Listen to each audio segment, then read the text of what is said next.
Let's move to our next discussion now. Activities leading up to the 2023 general election are in top swing, and candidates and political parties have begun strategizing for optimal performance at the polls. Many presidential hopefuls have emerged, and many more will declare their intentions in the coming days and weeks as we get along. But what qualities are Nigerians looking to see in all of these candidates and whoever the next president of the country is going to be?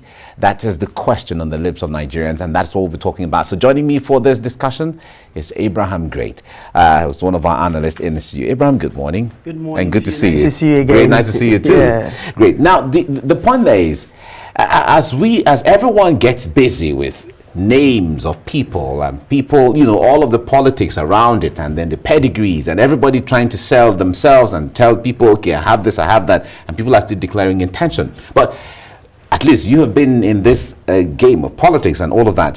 What are the qualities that Nigerians are looking out for as to who the next president will be when it comes to capacity, when it comes to pedigree, when it comes to vision and stuff and all of that?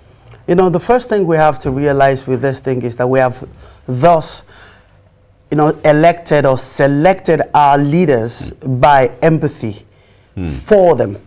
So you will see things like we're selecting a leader because he doesn't have a shoe. We're selecting a leader because he's been to prison. We're selecting a leader because, he has to be rewarded, because he's done this, he's done that. And some of the time is because of those who fought for the independence that we now enjoy from what things used to be are still at the ends of things, and it seems a baton is being passed on. So we need to reverse the equation and almost treat our country the way Singapore went. If you recall, when Singapore was going to get independent, Singapore was using Nigeria as a case study of a country it will be. But the reverse is the case, 60 years later, we're looking up to Singapore, as a model of excellence. What had happened? Because of the choices of leadership that we have made. So Nigeria have had near misses.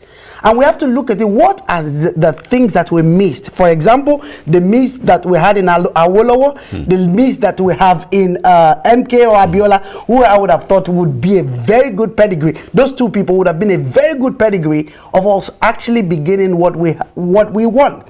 So now, in our choice of a leader, we have to reverse it by making it for empathy for the people first.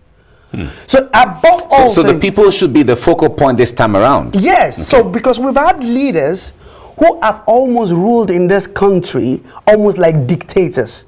So we have leaders that are intolerant. I mean, no matter how you take it, if you say something maybe on air, on social media, whatever, it's been not just because of Twitter, not just because of Facebook days, even from the 60s that you could get killed, you could get taken up. We've got to move from there where the ruling elite have to come within themselves and say, look, we've got to let loose the bird called Nigeria.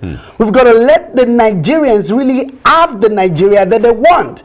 We can no longer take Nigeria as a cake that we share, because right now this is the best. If they've made any error in their life, this is the best time, because the next 15-20 years time, most of these people will no longer be around. They will be somewhere in Aljama or in heaven that we call it, and they've got to be able to look down and say, you know what, we got it wrong from the beginning, but we passed it on the right way. So what are we looking for? What are Nigerians looking for? The first thing Nigerians are actually looking for is a leader with empathy. A leader that will receive them and treat them as human beings. An average Nigeria doesn't seem to feel that the leaders have empathy on their situation.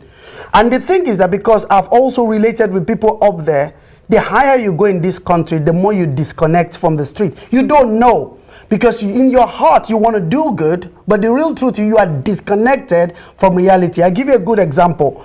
You see, the prices of fuel may go up and prices of things may go up. I happen to live in many countries, and I'm just asking myself, why is the price of electricity in Lagos at par or even greater than the price of electricity in the UK or in Canada, where I have houses? It doesn't seem to make sense in a country where the minimum wage is $73 per month. How do you expect the people? There's no empathy for the people. The other thing is that there is really nothing. In this country, there is nothing that you get for free. Nothing. Absolutely nothing. If the government creates a path into something, somebody in government is looking out to milk the people off it. This nation has no socialism of any sort. It's overcapitalized. So the leader that we will have is one who has empathy. The one who actually have, like that, Lee in Singapore, who came in, and the people was his concern. The next thing is, we have in both parties men who are still living, who actually have vision. We need a visionary leader. We need people who can turn this country into an industry. We need people who will bring in, who will allow the environment, the community to be able to breathe businesses, industry, infrastructure, foreign investment coming into the country like President Obasanjo did. If you lived in the diaspora like I did, during the time of President Obasanjo, it was such that almost everybody around you is moving back to Nigeria. They're getting a job because multinationals are coming into the country. Right now the reverse is the case because it's very difficult. The amount of diesel alone, the insecurity in the country alone. We will say, why has Twitter gone to Ghana? Why is this company not dealing with us? It's not because they know that we've got the gene of greatness. They know that it's a great nation. But would you rather stay in Nigeria? In a place where you're going to be fueling and you're going to diesel. Not because we cannot have permanent electricity again, but because we have leaders who run businesses and they will not let go. Because they've not had enough of their wealth. So we need leaders not only with vision, we also need inspirational leaders. Leaders who will be able to, from the inside of them, have innovation and think ahead. Not just conformists, not just people that are going to listen to what the rest of the world is saying. All right, Abraham, because of time, the point there is, you said one thing very apt there. You said we need to go away from seeing Nigeria as a cake. That cake that everybody is waiting. They're baking it and then we're waiting to eat it. We need to move away from there, because the point there is it's work, not eating. But the issue there is, how do we get every section of Nigeria? Because when we're talking about the president, because he leads, in fact, the way the president leads, almost all state governments everything follows the vision of whoever the president is, the makeup. But how do we get every section of Nigeria to reason in the same way, in the same direction for that kind of person? First, it's very difficult to get. You can't get everybody thinking the same way. Nature creates polarity. Even the master of the universe himself created polarity. So as I'm here, if I'm saying I want this candidate, in fact, people will call you out. They'll say you're a thief, you're a potential looter, because no matter what you opt for, people will be against you. But the least, at least, that we can do is to paint a general vision of where we're going. Then we need to have a criteria for who qualifies for that place that we're going.